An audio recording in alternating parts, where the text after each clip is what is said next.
Today, I'm going to take you on an adventure of Patong. This morning, we'll explore Banzaan Market and Patong Beach, and in the afternoon, we'll have lunch at a restaurant with a great view, followed by a visit to the night market in the evening. Join me on this Thailand adventure, and don't forget to subscribe to my channel for more great Hausmeister adventures. How much is that one? This one 20 baht. 20 baht, okay. This one 60 baht. No problem. This one I open for you, easy. Open. Oh wow, you're professional. Look at that. Very good. This rambutan over here.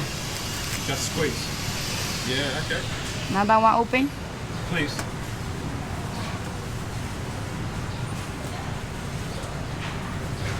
Easy. Very easy. Very easy. This one also like easy. Very nice. Thank you. So how much do I owe you?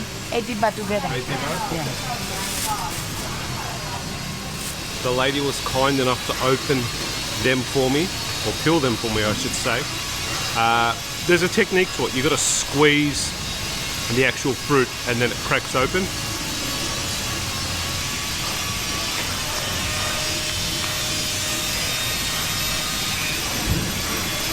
Sometimes they're a little bit messy to eat, but on this occasion it's fine. No mess at all. So we've had the mangosteen and now the rambutan.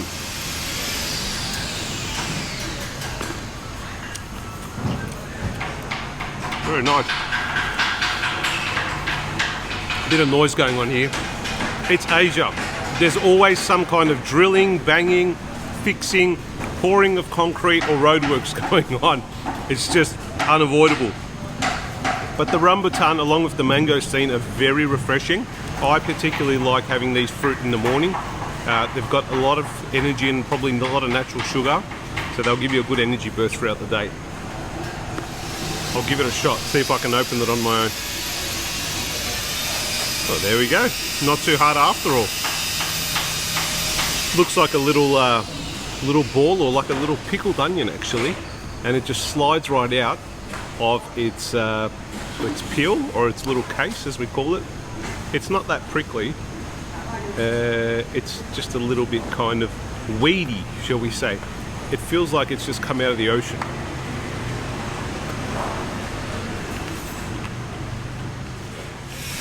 Now for the jackfruit.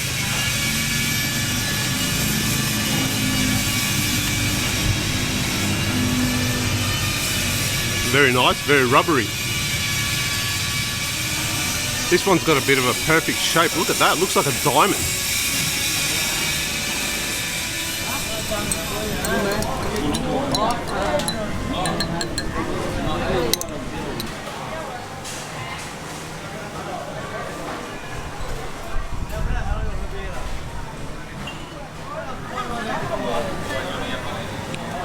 How's this? So I ordered a coffee. He gave me the coffee, but he gave me free tea. This is the beauty about Asia. The friendship, the kindness. He's just on a next level. When's the last time you ordered a coffee anywhere in the world, in the West, and they gave you something free?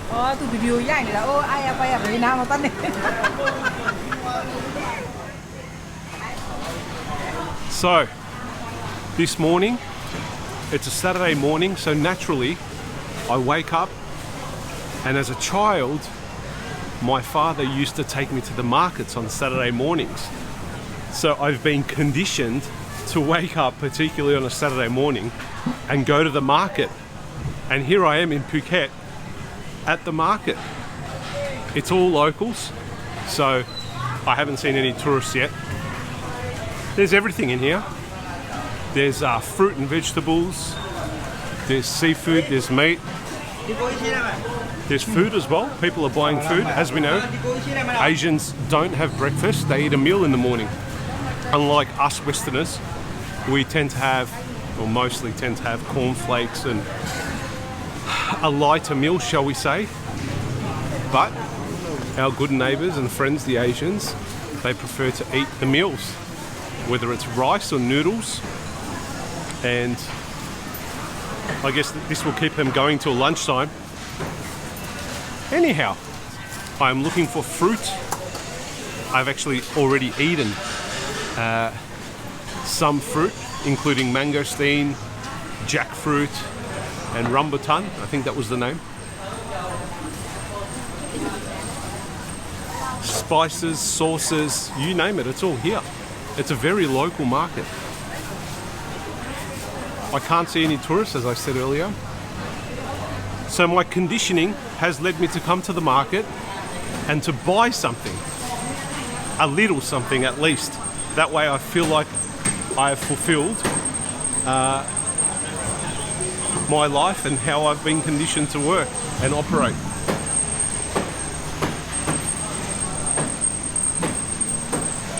Down this way we have the seafood and meats, cold meats down here.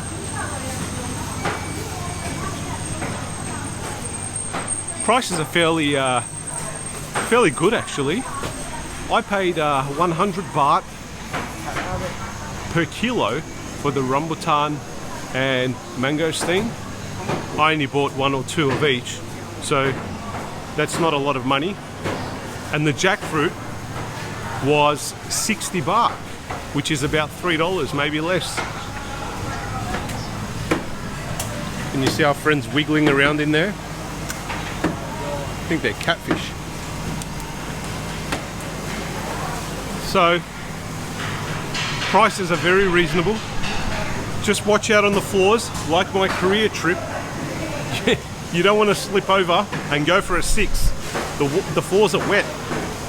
I don't know if that classifies a wet market, but it's the floors are always slippery, and my runners or trainers are constantly slipping, so be careful.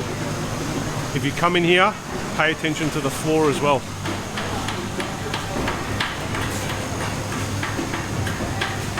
Feels a bit like an aquarium in here, but it's not. It's fresh fish, fresh seafood. Here's another feature that I love about Asia. You can always get a fresh shake, 50 baht. Very good. I've had my fruit, but I might get a shake after that. And down this end of town, durian, for the durian lovers.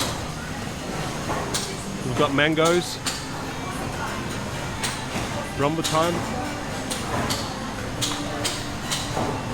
and we have a Seoul durian stand here. Look at this, the best of the best. All sizes, small and large. The lady that I bought some fruit off offered me some for free, but I don't know, I'm not in a durian mood. Watermelon, no prices, so I don't know how much it is per kilo. Everyone's pretty much busy going about their shopping. We've got dragon fruit here as well, look at this. Different colours. Great place to shop if you're in Phuket and you've got time in the morning to fill in some time and you want some fresh fruit. Don't go to the supermarket. Come here. Come and get some fresh coconut. Everything's fresh. And it's open until 11 o'clock apparently. Many different types of exotic fruits. What have you got here, brother? What you have? Mango? Mango? Mango. Is it green mango? Green mango. And this one here, what color is this one inside? Yellow? Yellow, yes. Yellow. How much per kilo? This is 80. 80 per kilo, this one? This one, percent flat. Okay, you cut as well? Yes, You cut for me? Which one is better, green or this one? This one is red, no, this one. This one better? Yes. You cut for me? Yes. I buy one? Yeah, thank you. One, thank you. Here we go, let's get some mango. He's cutting it up for me. He's gone to the other side, let's follow him around. It's half a kilo, so it'll be about just under $2, I'd say.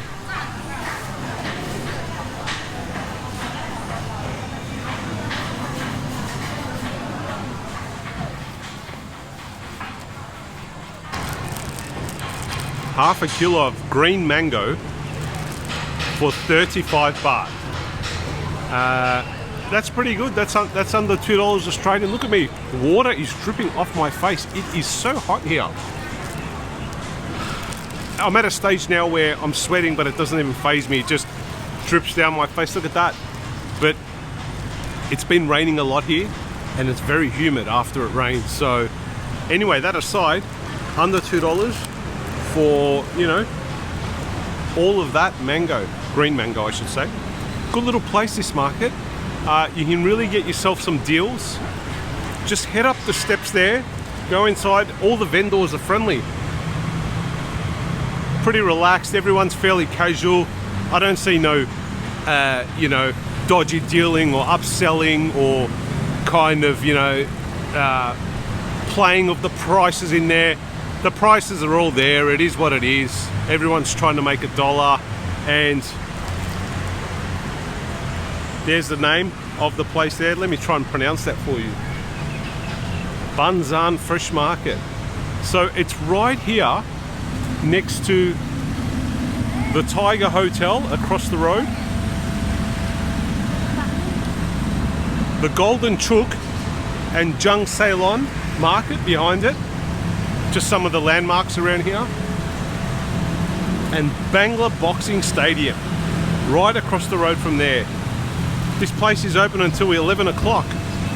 So if you feel like fruit, don't go to the supermarket, come here and support the local grocers. And the guys told me that all of the fruit is actually from Phuket, so you're supporting the local economy, and I guess that's what we want to do, don't we? Let's dig into the fruit.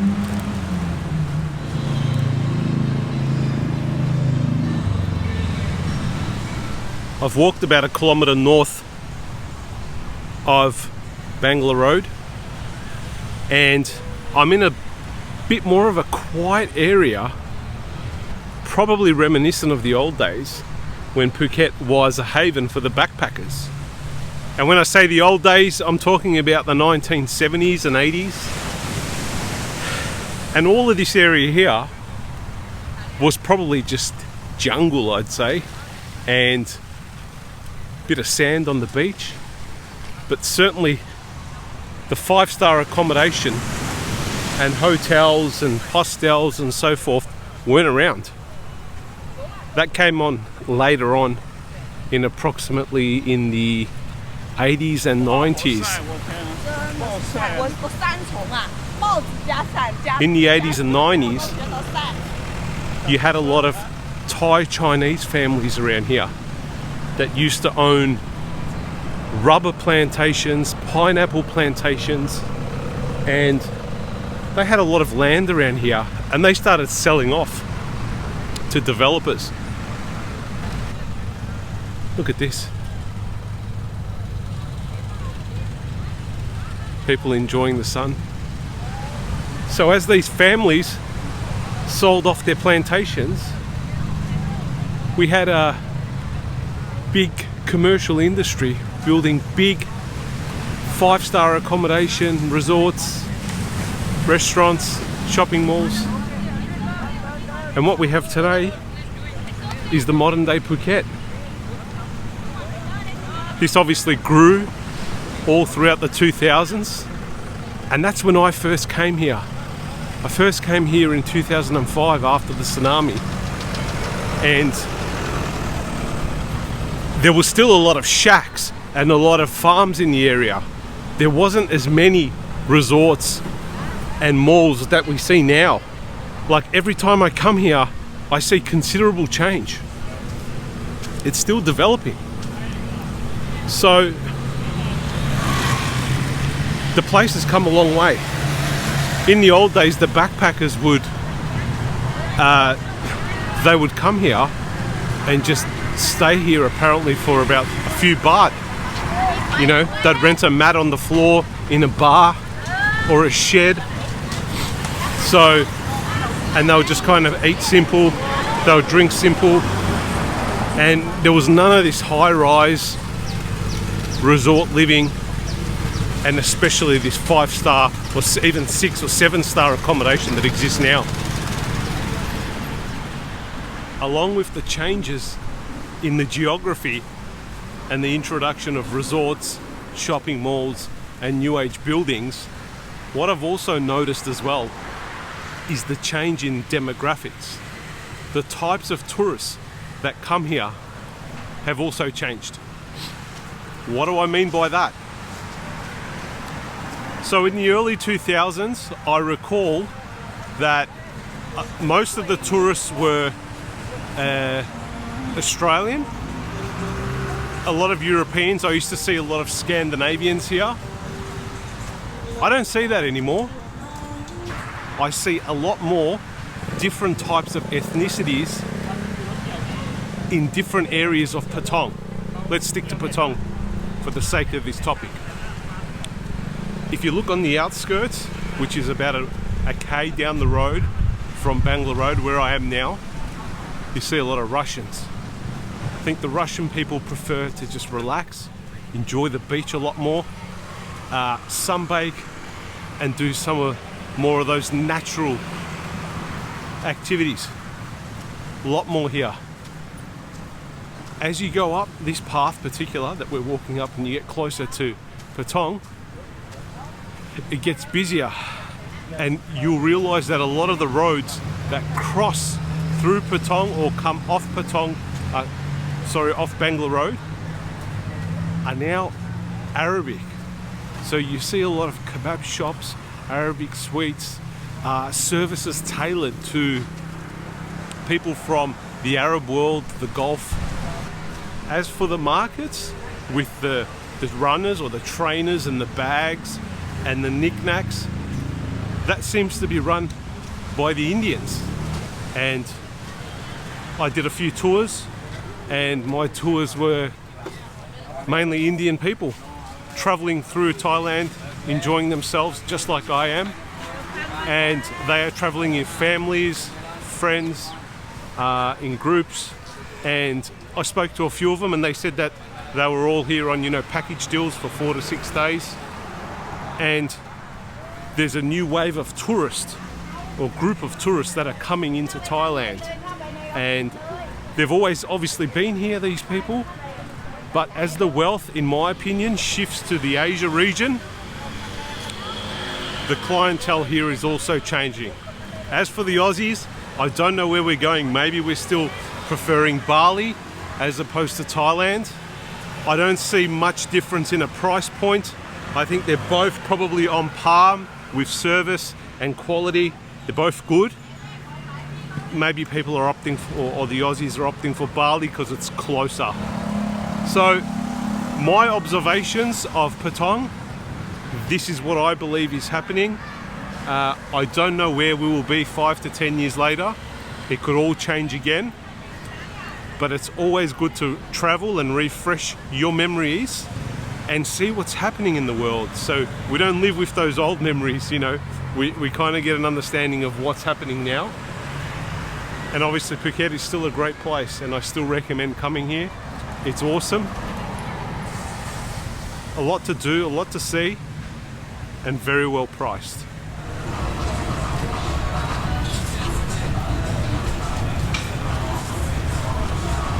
Alrighty. I think I found the best place to eat in Patong.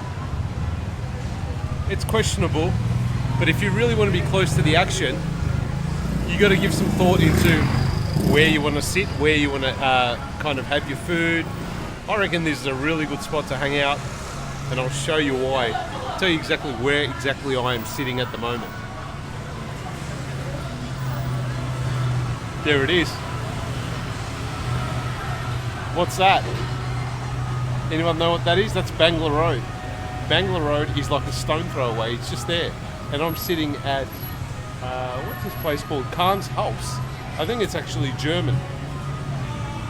It's got this nice little patio area where you can just sit out here, watch the cars go by, and as it becomes night time, the lights come on, and that's it. That's Bangla Road right there. That's where all the action happens. So there's some advice for you. If you really want to sit down and have a good drink or a good feed, you might want to sit right here next to the action.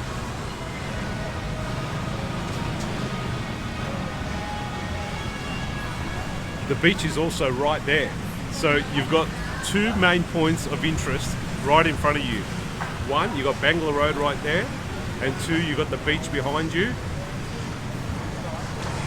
What else do you want out of life? Cheers. I've got my Schweppes tonic water.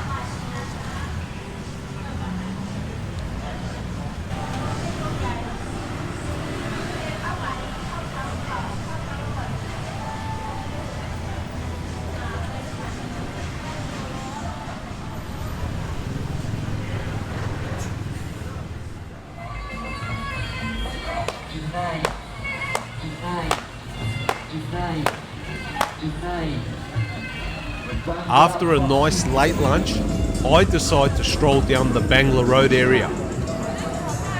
The flashing lights mesmerise the tourists, but I want to check out what's on offer at the Banzaan Night Market.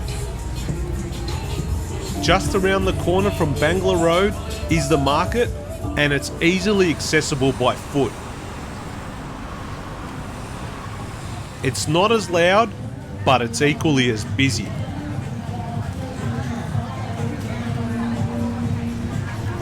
Wow, so many stores with wonderful food. I think I'm in heaven.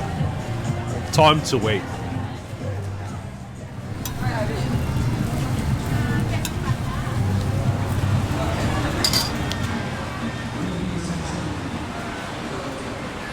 This is the Banzaan Fresh Market at night. It comes alive. So there's a night market that opens up in front of the market, and there is everything down there. They've got a lot of seafood. They've got crepes. They've also got a lot of juices and also a lot of grilled meats like beef, pork and lamb, etc. There's a lot going on down there. You might not be able to see the crowds too much from where I am at the moment, but it's pretty busy, especially in that direction. It wraps around the whole market. It's just obviously right in front of the Bangla Muay Thai stadium. I didn't think it would be this busy. Tourists everywhere. This place does not sleep, nor, in my opinion, is there a low season. I just don't understand how it's a 12-month-a-year, 24/7 city, because it does rain a lot at the moment, but even though it is raining, it doesn't deter the crowds. The crowds are all here in Phuket. What a city. What a great day in Patong. Please like and share the video and subscribe so we can grow the channel and encourage others to travel to great places like Patong. Thanks for watching the video, and a big adios from the Haus Meister.